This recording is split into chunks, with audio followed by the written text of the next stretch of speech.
বিমান থেকে এটা খুব সুন্দর দেখা যায়, জমিনটা খুব ফ্ল্যাট দেখা যায়, সমতল। এই সমতল হওয়ার কারণে এখানে চাষাবাদের সুযোগ সুবিধা করে দিয়েছে কে? তাহলে বোঝা গেল এই জমিনটা সমতল এবং উর্বর, ভেরি ফার্টাইল ল্যান্ড। আমাদের সালাত শেষ, আমরা কাজে চলে যাব, আবার আজান হলে মসজিদে ঢুকে যাবে। এটাই হচ্ছে ইসলামের নিয়ম। সাইয়েদনা ওমর ফারুক যখন মসজিদে নববীর ইমাম, তিনি ইয়ামান দেশের কিছু লোকদের সাথে সাক্ষাৎ করলেন। কোন দেশের? ইয়েমান, যুদ্ধ বিধ্বস্ত একটা দেশ। এখন প্রাচীন নগরী হাদরামাউত, বালাবাক, এই ইয়ামান দেশের কিছু লোকের সাথে তিনি সাক্ষাৎ করলেন। তারা গোল হয়ে বসে থাকে, নামাজের পরে যায় না, বসে বসে সুবহানাল্লাহ পড়ে, আলহামদুলিল্লাহ পড়ে জিকির করে। ওমর ফারুক ভাবলেন দেখি পরের ওয়াক্তে কি হয়। উনি আসরের নামাজে ইমামতি করতে আসলেন, এসে দেখলেন ইয়ামানের লোকেরা মসজিদের বারান্দায় আশেপাশে বসে আছে, সবাই যায়, এরা যায় না।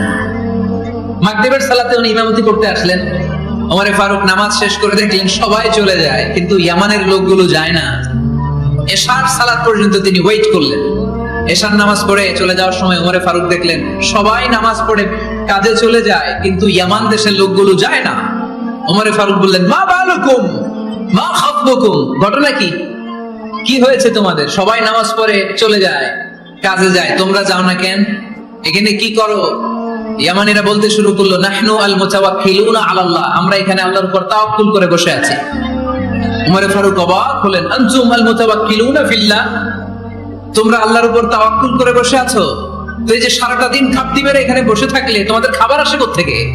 উপার্জন হয় কি করে? ইনকাম আসে কোত্থেকে? রুজি রুটি হয় কোত্থেকে? ইয়ামানি লোকগুলো বললো, আমরা এখানে বসে বসে জিকির করি, তেলাওয়াত করি, বুজুর্গের মতো বসে থাকি, আমাদের বুজুর্গিয়া জিকির দেখে আশেপাশের লোকেরা এসে আমাদেরকে খাবার দিয়ে যায়। ওমর ফারুক বললেন, সর্বনাশ, তাইলে তো তোমরা আল মুতাওয়াক্কিলুনা ফিল্লাহ, তোমরা হচ্ছে আল মুতাওয়াক্কিলুনা আলা বা'দিকুম বা'দা, একে অপরের উপর নির্ভরশীল। যারা প্লেটে করে খাবার নিয়ে আসে তোমরা তাদের উপর তাওয়াক্কুল করছো, কারণ তারা যদি প্লেট ভরে খাবার নিয়ে আসে তোমাদের পেটে কোনো দানা পানি পড়বে না। তোমরা আল্লাহর উপর মুতাওয়াক্কিলুনা আলাল্লাহ, তোমাদের সাধ্যের সবটুকু করার পরে তারপরে তোমরা তাওয়াক্কুল করবে। কি সুন্দর ইসলাম! এক সাহাবী বললেন, ইয়া রাসূলুল্লাহ, আমি উটে চড়ে এসেছি, তো আপনি তো আমাদেরকে তাওয়াক্কুলের ওয়াজ করেছেন, আমি উটের রশিটা গাছের মধ্যে না বেঁধে যদি শুয়ে থেকে আল্লাহর উপর তাওয়াক্কুল করি, উটটা থাকবে না? বিশ্বনবী বললেন, না, তোমার উট থাকবে না, আগে রশি দিয়ে উটটা বাঁধো, ইআকিলহা সুম্মা তাওয়াক্কাল আলাল্লাহ, আগে টাইট করে রশি দিয়ে গাছের সাথে উটের রশিটা বাঁধো, এরপর আল্লাহর উপর তাওয়াক্কুল করো। এটার নাম তাওয়াক্কুল। চিল্লায় বলেন ঠিক কি না?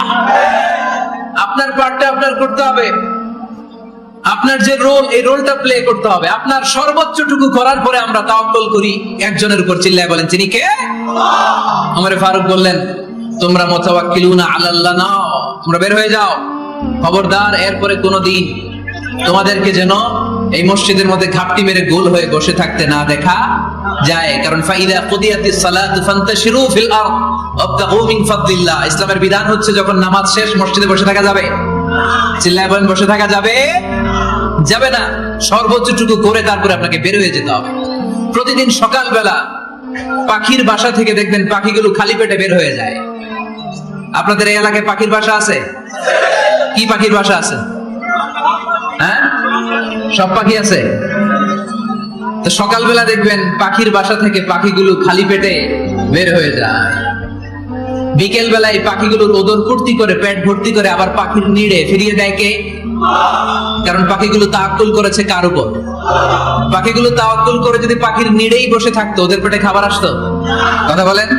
বিশ্বনবী এটাই বললেন, তাকদু খিমাসান ওয়া তারুহু বিতানা, তোমরা যদি পাখির মতো তাওয়াক্কুল করো, মানে আল্লাহর উপর তাওয়াক্কুল করে জমিনে বের হয়ে যাও, তোমাদেরও রিজিকের দায়িত্ব নিয়ে নিবে কে? সকালবেলা প্রতিটা পাখি না খেয়ে বের হয়ে যায়, একটা পাখির পেটের ভেতরে কোনো দানা পানি নাই, কিন্তু আল্লাহর উপর তাওয়াক্কুল করে পাখিগুলো যখন বের হয়ে যায়, বিকেল বেলা পেট ভর্তি করে, উদর ভর্তি করে আবার পাখির নিরে পাখিগুলোরে ফিরিয়ে দেয় কে? পাখিগুলো কি আমাদের মতো খাবার জমা করে রাখতে পারে? আমরা তো 7 দিনের বাজার একবারে করে ফ্রিজে রাখি। পাখিদের ফ্রিজ আছে না? আছে। আমাদের অতিরিক্ত টাকা হলে আমরা ব্যাংকে ব্যালেন্স করে রাখতে পারি, অ্যাকাউন্ট করে রাখতে পারি। পাখিরাও তো অ্যাকাউন্ট করে রাখে না?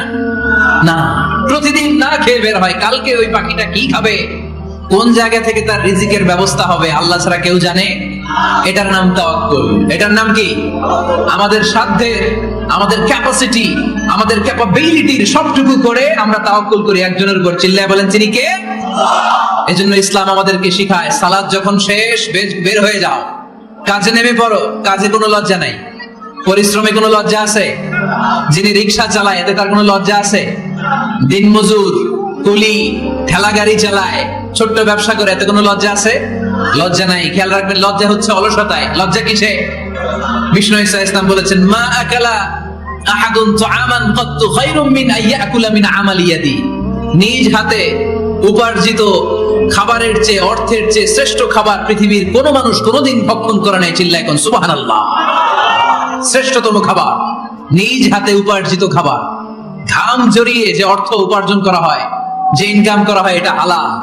আর হালাল খেয়ে দোয়া করলে কবুল করে কে? এজন্য খেটে খাওয়া মানুষ, শ্রমজীবী মানুষ আর মেহনতি মানুষদেরকে বিশ্বনবী খুব ভালোবাসতেন। তারা বিশ্বনবীর বন্ধু আর বিশ্বনবী ছিল তাদের বন্ধু। সুবহানাল্লাহ পড়েন। এত ভালোবাসতেন বিশ্বনবী খেটে খাওয়ার মেহনতি মানুষদেরকে। সব সময় বিষ্ণু ইসলাম তাদের জন্য দোয়া করতেন। এজন্য যারা খেটে খায় তারা কপালওয়ালা, তারা মুস্তাজাবুদ দাওয়া। তারা কি? মুস্তাজাবুদ দাওয়া মানে এমন ব্যক্তি যে ব্যক্তি দোয়া করতে দেরি হয় কিন্তু দোয়া কবুল হতে দেরি হয় না। আপনারা এখানে ব্যবসা করেন কে কে? দেখি তো হাত তুলেন তো। ব্যবসা, মাশাআল্লাহ, অনেক ব্যবসায়ী আছে তো দেখি। আচ্ছা, হাত নামান। চাকরি করেন কে কে? চাকরিও তো অনেক করে দেখি, হাত নামান। প্রবাসী, ছুটিতে দেশে আসছেন। হুজুর আমি আছি, কই? আপনি দেখতে আসছেন? মাশাআল্লাহ। কোন দেশে থাকেন? সৌদি আরব। আলহামদুলিল্লাহ। সৌদিতে ভাল লাগে নাকি সৌদি স্বপ্নের দেশ, খাটতে খাটতে জীবন শেষ? ইনশাআল্লাহ। আচ্ছা, ইউনিভার্সিটির স্টুডেন্ট আছো কারা কারা দেখি? মাশাআল্লাহ, হাত নামাও। ক্লাস 5 থেকে ইন্টারমিডিয়েট পর্যন্ত পড়াশোনা করতেছো অথবা দাখিল আলিম পর্যন্ত, কারা কারা দেখি? মাশাআল্লাহ, হাত নামাও, হাত নামাও। একবারও যারা হাত তুলেন না এবার তারা হাত তুলেন। আপনারা কি করেন? হ্যাঁ, বেকার। বাংলাদেশে চাকরির বাজার খুব মন্দা, ঠিক কিনা? বাংলাদেশ ইন্ডিয়াতে চাকরি পেতে অনেক কষ্ট। সামান্য একটা পদের জন্য যেখানে চেয়েছে ক্লাস 8 পাস, এখানে ডবল মাস্টার ডিগ্রি অ্যাপ্লাই করছে কয়েক লক্ষ। এজন্য আমাদেরকে উদ্যোক্তা হতে হবে। You have to be the entrepreneur. আমাদের উদ্যোক্তা দরকার, বেশি বেশি নতুন নতুন উদ্যোক্তা। নিজেই এমন আইডিয়া নিয়ে আসবে যে আইডিয়া বিক্রি করে দুর্দান্ত আইডিয়া দিয়ে তুমি পুরো দেশ কাঁপিয়ে দিতে পারো। পারা যাবে না ছেলেরা? আইডিয়ার অনেক দাম। You have to generate new ideas. নতুন নতুন আইডিয়া এনে মানুষ গোটা বিশ্বকে তাক লাগিয়ে দিচ্ছে। এই যে গত কয়েক বছর আগে কারের একটা রাইড চালু হয়েছে, নাম হয়েছে উবার। কি নাম? ঢাকায় যারা চলাফেরা করেন তারা হয়তো চড়েছেন। উবারের নাম শুনছেন না? এই উবার কোম্পানি কি করে জানেন? নিজেদের ব্যবসা নাই, পুঁজি নাই, পাত্তি নাই, অফিস নাই, কিচ্ছু নাই, কোটি কোটি টাকা হাতায় নিচ্ছে। Just idea, just they are generating new ideas. নতুন নতুন আইডিয়া দিয়ে গোটা বিশ্ব কাঁপিয়ে নিয়েছে একটা মোবাইল অ্যাপস এর মাধ্যমে। কিসের মাধ্যমে? Mobile apps. একটা কোম্পানি খুলেছে, গোটা বিশ্বের সব প্রাইভেট কারওয়ালারা ওইখানে রেজিস্ট্রেশন করে আপনি মোবাইলে কোথায় যাবেন, কোত্থেকে যাবেন লিখবেন, গাড়ি আপনার বাড়ির সামনে এসে হাজির। তার একটা পার্সেন্টেজ ওই উবার কোম্পানি পায়। ইউনাইটেড স্টেটস অফ আমেরিকার একটা স্টেট আছে সান ফ্রান্সিসকো, ওইখান থেকে শুরু করছে। 775টা সিটিতে ওদের অপারেশন আছে। বাংলাদেশে ঢাকাতেও আছে। আমি মালয়েশিয়াতে থাকি, ওখানেও আছে, ওখানেও আমরা চড়ি। প্রায় 63টা দেশে ওদের কাজ বাজ আছে। গত বছরে 2018 সালে ওদের প্রফিট ছিল, রেভিনিউ ছিল 11.27 billion US dollar. 11.27 US billion dollar. Just they are selling their ideas. নতুন নতুন আইডিয়া দিয়ে গোটা বিশ্ব কাঁপাচ্ছে। এই উবার যখন চালু হলো, আমি তখন মালয়েশিয়া শুনলাম বাংলাদেশে নতুন আরেকটা বাইরে হইছে, পাঠাও। কি নাম? এটা বোধহয় সারা বাংলাদেশ ব্যাপী হয় নাই, 3টা জায়গায়, সিলেটে, চট্টগ্রামে আর ঢাকায়। এরা আরো চালাক। বাংলাদেশের ছেলেপেলেদের মাথায় চিকন চিকন অনেক বুদ্ধি। এরা ভাবলো এই উবার দিয়ে আর আমরা কত আগাবো, আমাদের গাড়ি আরো ছোট করতে হবে। এরা মোটরসাইকেল রাইড দেওয়া শুরু করছে। জ্যামের শহর ঢাকা, চিপা চাপা দিয়া এরা আপনারা নিয়ে জায়গা মতো পৌঁছায় দিবে। এরপরে কত কিছু বানাচ্ছে ছেলেপেলেরা, আমি তো এগুলো দেখে অবাক। রকমারি.com নাম শুনছো? বিক্রয়.com নাম শুনছো? ঘরে বসে বসে কোটি কোটি টাকা হাতিয়ে নিচ্ছে তারা। Just they are selling their ideas. যেহেতু আমাদের চাকরি কম, ওই চাকরির বাজারে আমরা লাইন দিতে চাই না। আমাদের মেধাকে খাটিয়ে খাটিয়ে আমরা নতুন তরুণ উদ্যোক্তা বানাতে চাই। চিল্লায় বলো ঠিক কিনা? উদ্যোক্তা যত বাড়বে ততই দেশের কল্যাণ হবে। মানুষ তাদের আইডিয়াকে কাজে লাগিয়ে গোটা বিশ্বকে তাক লাগিয়ে দিচ্ছে। আমরা আমাদের সমতল ভূমিতে চাষ করতে চাই না। মালয়েশিয়াতে একটা এলাকা আছে ক্যামেরুন হাইল্যান্ড, ওরা পাহাড়ের মধ্যে চাষাবাদ করে গোটা মালয়েশিয়ার খাদ্যদ্রব্যের অভাবকে মুক্ত করে দিয়েছে। পাহাড়ের মধ্যে ওখানে ফুলের বাগান, ক্যামেরুন হাইল্যান্ড প্রায় 6000 ফিট উঁচু, প্রচন্ড ঠান্ডা। এই ঠান্ডা পাহাড়ে হিল ট্রাক্টস এরিয়াতে মালয়েশিয়ার এই ক্যামেরুন হাইল্যান্ডে ওখানে আছে ফুলের বাগান, আছে ফলের বাগান, আছে চায়ের বাগান, ওখানে মধুর চাষ হয়, ওখানে শাকসবজি চাষ হয়, ওখানে অনেক কিছু চাষাবাদ হয়। ওই ফলমূল শাকসবজি দিয়ে গোটা মালয়েশিয়ার 14টা স্টেটে যত শাক সবজি ফলমূল লাগবে ওরা আঞ্জাম দেয়। আর আমরা আমাদের সমতল ভূমিতে চাষ করতে চাই না। আমরা চাষাবাদকে খুব লজ্জা মনে করি, এটা ভুল আইডিয়া। আমাদের যে এলাকা যে জিনিসের জন্য বিখ্যাত ওইটাকে আমাদের ব্র্যান্ডিং করতে হবে। লক্ষ্মীপুর কিসের জন্য বিখ্যাত? নারিকেল সুপারি। নারিকেল সুপারি যে পৃথিবীর কত মানুষ, ইন্দোনেশিয়ান লোকেরা মুড়ির মতো খায় নারিকেল আর সুপারি। এইটারে আমাদের ব্র্যান্ডিং করতে হবে। যেই দেশে যেটা আছে, যে এলাকা যেই পণ্যের জন্য বিখ্যাত ওইটা আমাদের ব্র্যান্ডিং করতে হবে। আমাদের আদমজির জুট মিল বন্ধ না? ভাওয়ানি জুট মিল বন্ধ। আমাদের পাট শিল্পকে ধ্বংস করে দিয়ে ইন্ডিয়া এখন ওই কটনের পাঞ্জাবি বানায়, জুট কটনের পাঞ্জাবি। আছে না নাই? পুরা বাংলাদেশের মার্কেট এই জুট কটনের পাঞ্জাবি দিয়ে সয়লাভ। আমাদের বাংলাদেশের পাট দিয়ে যদি আমরা মিহি পাঞ্জাবি বানাতে পারতাম, গোটা বিশ্বকে, বিশ্ব বাজারকে আমরা দখল করে নিতে পারতাম। ঠিক কিনা? এজন্য আমাদেরকে নতুন নতুন আইডিয়া জেনারেট করতে হবে। চাকরির পিছনে বসে থাকলে চলবে না। আর আজান যদি হয়ে যায় ছুটে যাবো মসজিদে, আর নামাজ শেষ হলে আমরা আমাদের কাজের দিকে চলে যাবো। চিল্লায় বলেন ঠিক কিনা?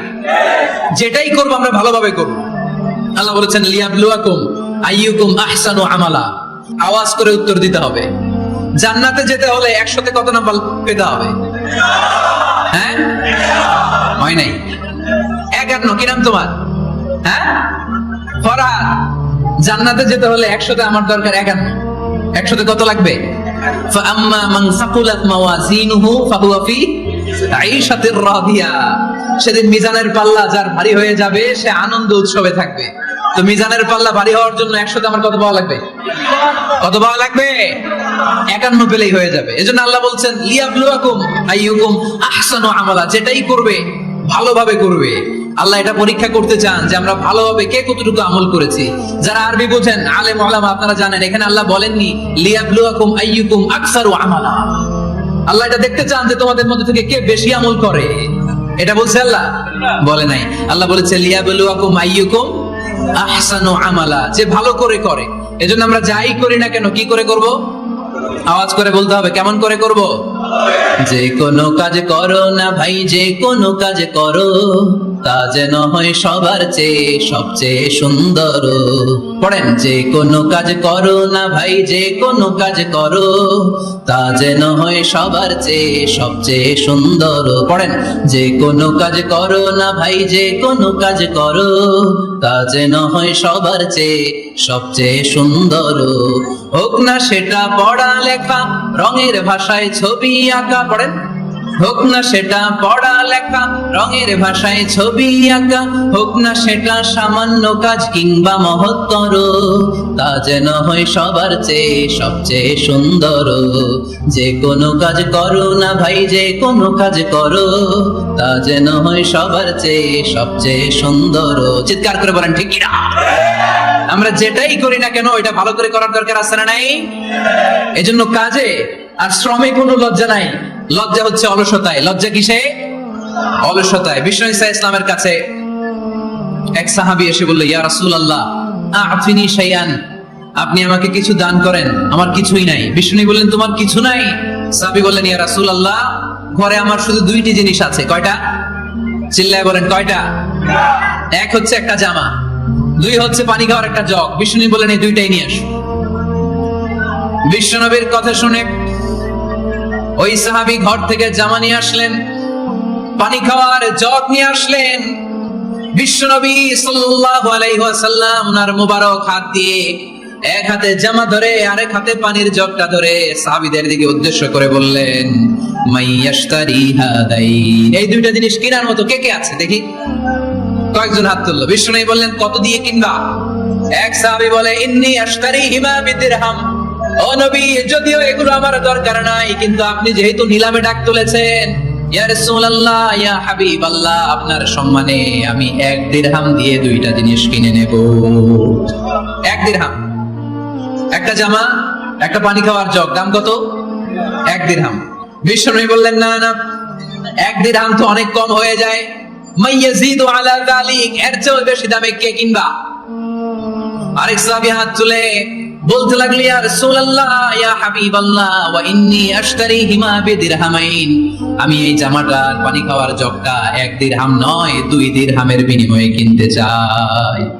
বিষ্ণু ইসলাম ওই সাহাবাকে দিয়ে দিলেন, দিয়ে 2 দিরহাম নিয়ে, যে লোকটা ভিক্ষা করতে এসেছিল তার হাতে 2 দিরহাম দিয়ে বললেন, যাও 1 দিরহাম দিয়ে ঘরে খাবার কিনে দিয়ে আসো, আরেক দিরহাম দিয়ে একটা কুঠার কিনে নিয়ে আসো।